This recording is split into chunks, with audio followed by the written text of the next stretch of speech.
सबै मेरा मित्रगणलाई नमस्कार अनि गुड मर्निङ अनि ह्याप्पी होली हो। म चाहिँ एकछिन बारीमा आएको नि। यहाँ हेर्नुहोस् न, सुन्तला फेरि फुल्न थालिहाल्यो। हिजो अस्ति टिपे जस्तो लाग्थ्यो, फुल्न थालिहाल्यो।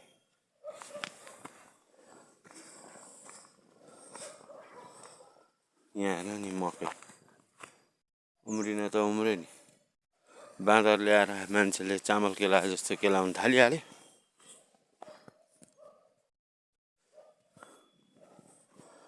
मकै पनि उम्रियो, पानी पनि परिरहेको छ हल्का, बत्ती पनि छैन, इन्भर्टर पनि चार्ज छैन साथी हो, वाइफाई चलेको छैन।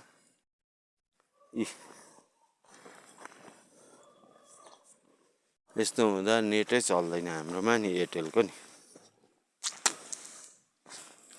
यसो एउटा भिडियो बनाउँ भनेर नि,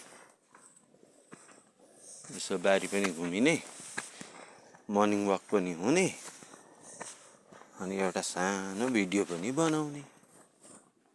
यहाँ हेर्नुहोस् न, सुन्तला फुलेको हो, फुल्न थालिहाल्यो यी सुन्तला।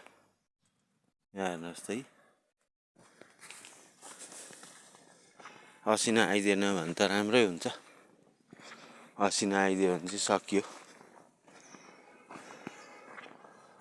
यस्तै छ साथी हो, दिन चाहिँ एकदम यस्तो छ, पुरा कुहिरो लागेको छ। हराउँदी पारी केही देखिँदैन, पुरा कुहिरोले छेकेको छ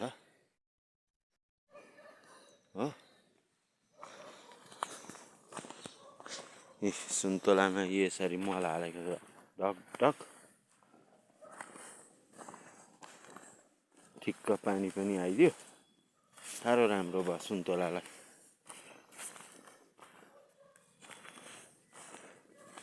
जङ्गल कस्तो भाँगो सुकिरहेको थियो, अहिले त पुरा हरियो देखिहाल्यो नि।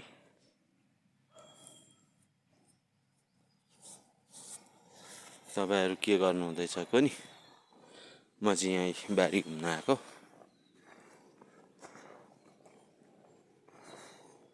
सबैजना ठिकै हुनुहुन्छ होला, हामी पनि सबैजना ठिकै छौँ। यस्तै पो छ है साथी हो हाम्रो बारीतिर चाहिँ। त्यहाँ चाहिँ सबै मकै रोपेको, पुरा मकै पलाइरहेको छु। बाँदर चाहिँ आयो भने त सकिहाल्छ नि।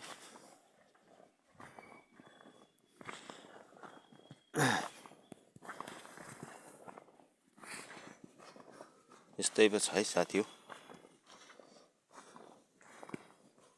ल त, सबैलाई ह्याप्पी होली।